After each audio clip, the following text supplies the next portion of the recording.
Should I start? Yeah, amazing. Thank you so much. Okay. Yeah, thanks for inviting me. This is great. And I was really happy about the study I just heard. And it's good for people to study smart contract problems and help people to write better smart contracts. It's really good. And okay, so I'm sure in the summer school, people have heard a lot about, when we talk about blockchains, we talk about cryptography, we talk about distributed computation, security, privacy. But here today, I want to tell you a little bit about the game theory and mechanism design of blockchain. This is a work I did with a former student of mine, Bo Li. He actually finished his PhD and now he's a faculty member at Polytech. So he's great. And this is a work we did when we were studying on the Algorand relay network and trying to design some propagation market. Uh, so here, let me get started. Yep. Okay. We know blockchain is a lot about information propagation, right? Somebody sends a transaction in one corner of the world, and we want the peer-to-peer network to start sending it to their peers. And eventually, we want the transaction to reach every node on the network, which could be globally and big. And it's not just blockchains. Advertisement is also about information propagation. You want to send things on TV, on news, and on internet. And social media is also has to do with information propagation. You want to share information across people's friends and give them rewards for them to share the information you want them to send out. So there are a lot of problems related to information propagation on the internet. And what do we want to achieve here is for people to have incentive to share the information that we want them to share. On blockchain, for example, you can imagine somebody sends out a transaction and he wants this transaction to be propagated to all the nodes. And some company want to give people coupons for bringing their friends. And some social media, social network would give people bonus points or prestigious status for them to have a lot of friends and share information with their friends. And the question is, how are we going to design such a reward mechanism to incentivize people rather than cannot force people, obviously. And this is what game theory and mechanism design can help here. Typically, mechanism design, when we study, we consider a centralized setting, which means that there is a social planner. And who is the decision maker? Now, the social planner would collect all the strategy from the users and would announce the outcome. Of course, the social planner is also responsible for doing all the computation needed to find the outcome. So the picture often looks like this. There are players. The players mainly communicate only with the social planner, and then the social planner would announce the outcome. It's a starlight interaction. But very often, on the internet, we want a different communication mode, meaning that we want the social planner to be hands-off, and we want the player to act by themselves and generate the outcome without the social planner engaging. And this is particularly true on blockchain because we, on purpose, don't want a centralized social planner to manage things. And the picture looks more like this, that the users have an interaction network among themselves, and they would send messages to each other, which are the strategies, and there would be some consequence on the network. And the designer would just be hands-off. Designer sets up the system, gets the system running, and then she can go on vacation. And the system would be there on its own.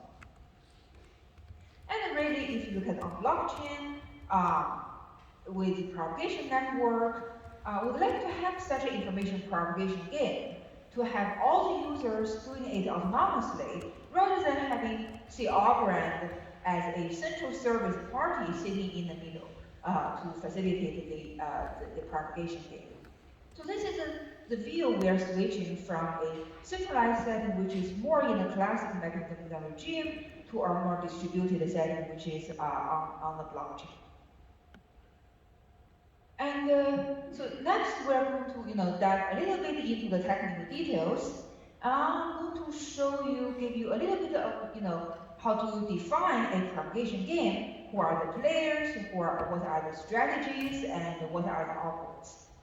And then I'm going to show you how we design a free market where it's the user's best choice to do maximal propagation. I'm going to define what is maximal propagation when we get there, but the intuition is that the user will have incentive to propagate the messages to all their neighbors. And that is firstly based on tree network, and then I'm going to show you how to do that on non-tree networks as well. Okay? All right. So, how do we describe a propagation game? There is a network specifying who is connected with whom, who can send messages to whom. The point is that this is an unknown network. The lack of a central planner means that no user has a global view about the network structure. Each user only knows to whom he himself is connecting to. And let's say there is somebody here who wants to send out a transaction to the network. This is the sender. And for a moment, we're considering trees here. And beside the network, there is a reward scheme. This is public, and this should be coded up in the system. So when we implement the propagation game, we code up the reward scheme and for people to run it by themselves. And the reward scheme we decided on the following. Who would be the winner? When we say the winner, it is selected among the aware players. Aware players are the players who have received the transaction sent out by the original person. For example, there will be a reward scheme that would give the winner, or there could be another reward scheme that would reward every aware player. Those type of mechanisms both exist in real life, and I'm pretty sure you have seen them. You may not just realize what they are. For example, you see lotteries a lot on internet or in actual physical stores. You enter your name, and at some point there is a lottery, and somebody gets selected and receive a reward, and that's the first mechanism. Or there is another reward scheme, such as you refer 5 friends and you receive a coupon, right? And or anybody who shows up at the physical store with a coupon would get 20% discount. Those are things like you get rewarded as long as you are aware of the event. Or some reward mechanism would actually reward the next hop, so that from the sender he gives the next hop, and the next hop gives the next hop, and so on and so forth. So there are many different forms of how we could design reward scheme, and we're going to choose particularly one of them to study in this work. And guess which one we're going to select. So the reward scheme we're going to select for blockchains is to randomly select a winner from aware players. And why is that? Because if you look at the blockchains, Bitcoin, Ethereum, and Algorand, and see what's underlying the consensus protocol. In Bitcoin and Ethereum, we have proof of work, right? And they would basically randomly select some winner who proposed the block based on user computation power. This randomness is injected by how users are going to solve the hash puzzle. Now on Algorand uses pure proof of stake, and here we also do a lottery that identifies who would be the block proposer, and the lottery is done by cryptographic self-selection using VRX, and is based on the user's account balance. The bottom line here is that this approach of randomly select a winner is intrinsic in blockchain infrastructure already. So there is a natural support for that. And what's the benefit? The benefit is that when we want to randomly choose a winner, blockchain already ensures that there is no single attack, meaning that if a user wants to create fake copies, it does not increase his probability of being selected. So this is something good to start with. But that's not enough. Because if we want to give people rewards, we also want to make sure that by creating fake copies, a user does not receive more rewards. Otherwise, he would launch a different form of single attack, not to break the consensus protocol, but to try to gain himself more rewards. So the question is, can we achieve this type of single proof for the reward mechanism? So that even he created more fake copies, he cannot even increase his reward here. And of course, in our study, we designed a mechanism and we show that this is indeed the case.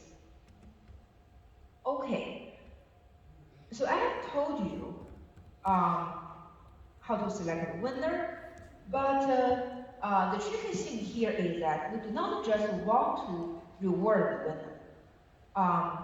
In order to have everybody to have the correct incentive, we reward actually the entire path from the sender to the winner. So this is different from just reward the winner or just reward everybody who is away. Basically, it looks like this. In a propagation network, right, from the sender to the winner is basically the block proposer, as you can imagine in blockchain, which is natural. So this winner is proposing the next block, and he's including the sender's transaction in his block. And by tracing down the relay path, each user on this path would receive some reward defined by the mechanism. Now, what is a user strategy space that user can choose from? This is also the difference between a distributed mechanism and a centralized mechanism. Here, in our work, we give each user the flexibility of deciding who to send the message and how much he wants to receive a reward. Now, if you think about it, this sounds bizarre because if I'm going to decide how much reward I want to keep for myself, well, I want to keep all the reward that is possible from the sender. And isn't that maximize my reward? The interesting thing is that the answer is no. Actually, we would show that the users would have incentive to just keep himself a small amount of reward and leave most of the reward provided by the sender to the future path. And there's a good reason for him to do that. For comparison, in the literature, there are studies where the users only decide who to send the message, and the central planner, the algorithm, after receiving all those information, will decide how much reward each user receives. So in a free market, we let people decide both who to send and how much reward for himself. Okay. Now, this is the mechanism formats. Now, what are the properties we would like the mechanism to achieve, rather? There are a few of them. Most of them are pretty typical properties when we talk about game theory and mechanism design. If you are not working on those problems, this may be the first time you see them, but those are pretty intuitive conditions. So let's start from a very simple one, strong budget feasible. What does this mean? This means that we do not want the sender to pay indefinite amount of reward to users in order to get his message propagated. Let's say the sender has a fixed budget. You want to pay maybe 1 hour or $1, whatever fixed amount in total for this. And being budget feasible means that the total reward would never exceed the budget. And being strongly budget feasible just means that those two are exactly equal. So there would be also no residue that needs to go back to the sender. he want to pay $1, and this $1 is exactly spread out among the users. And we want the user to be individually rational, which this is also natural, which requires that it's really a reward, it's not a punishment, meaning that by participating in the network, a user would not lose money. This is in general in game theory what requires that the user utility is not negative. And we also want the mechanism to be incentive compatible. Here there are many different solution concepts defining different levels of incentive compatible. But the zest is the same, that it's a user's best response to propagate the message to all the neighbors. Here you would see it would be an equilibrium concept in this study. And I put a star at all neighbors because generally a user would not send the message back to the person from whom he received the message. So this is all neighbors, all other neighbors, all neighbors except his basically from whom he received the message. Now that we start getting familiar, we want a property of being symbol-proof. As I just told you before, we want a user to not be able to benefit from making more fake copies. So his reward would not increase if he, a user one pretend there are 2 more hops before he reaches user 2. By doing so, user does not benefit at all. Collusion proof. This is also an important property people study in game theory, except that it is pretty hard to achieve because fighting against people's, people working together against the system is known to be a hard problem. So here, what we're trying to achieve is not global collusion proof, but we want that any set of players and subset of players cannot benefit by jointly giving it. And I'm going to define for you what type of sets we consider in a system. So basically, we consider some connected components for users instead of considering the full set of users, because that would be impossible. But basically here, collusion proof is somewhat similar to symbol proof, but is another different property considered by mechanism design. Okay, so now I have defined you what are the mechanism formats we are shooting for, and what are the properties that we want to achieve by the reward mechanism. And next, I'm going to show you how exactly the mechanism is going to work. Now, you may imagine we require a lot of good properties. The mechanism may be pretty complicated.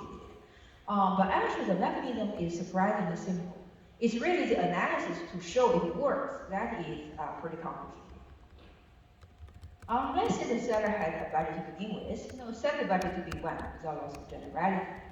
And all we require is that the system defines a small enough constant. And the mechanism would require that each user would keep a reward for himself of at least that constant. The constant is greater than 0 and smaller than the budget, and it can be pretty small. So a user, for example, if he defines C to be 1 cent, then the mechanism will not allow a user to reserve for himself only half a cent. So it's automatically set to be 1 cent at least. And then, the users on the path to the winner would receive whatever they decide to keep for themselves, and the winner, as you can imagine, would keep all the remaining rewards that is not used from the budget. So from here, just by definition, you can see that the mechanism is strongly metaphysical, because everything the path denoted is given to the winner. And everybody else outside of the path receives 0. And that's it. It's really, I just finished describing the entire mechanism. But the point is that the simpler the mechanism is, the easier to adapt. And of course, it's our job to show that this simple mechanism actually works. And that's the difficult part. Okay, I think in the rest of the time, I forgot when we started, I'm going to spend a few minutes to show you how we are going to analyze the mechanism, just to give you a high-level idea, because we do not have time to dig into it. So firstly, what is maximum propagation? A maximum propagation is intuitively what you expect, that each player would keep for himself exactly the smallest requirement, and would propagate to all the neighbors until the remaining reward becomes zero. If the remaining reward becomes zero, then of course he does not have incentive to continue the game, and the propagation stops. It looks like this, right? From the sender, let's say the sender would start propagating. It would say you have $1 to take, and then the first person will keep C for himself and give the second person Y minus C, etc., until eventually it reaches zero. And then let's say the system, by randomly selecting the winner. The winner is, step K from the sender. Then the reward mechanism would give the users like this. The first user receives C, the second user receives C, except that all the remaining 1 minus K minus 1 C would be given to the actual winner. So whatever is left there. It could be pretty big. It could be small if the path is long, but it would be at least C. So we want to make sure that this maximum propagation is the desired strategy that the users are going to play. And here is the the actual theorem. You don't really need to dig into it. Just look at the parts I have highlighted. Basically, it means that maximum propagation is a Nash equilibrium. And besides being a simple Nash equilibrium, it has many other good properties. It is stable proof, and it is connected occlusion proof. I'm going to say a little bit here. Connected stable, this concept is what we define similar to how others have studied in the literature in collaborative game theory, actually cooperative game theory, which means that if the users belong to a connected component, then we do not want them to be able to benefit and by occluding. If users are not in a connected component, then basically that means that they are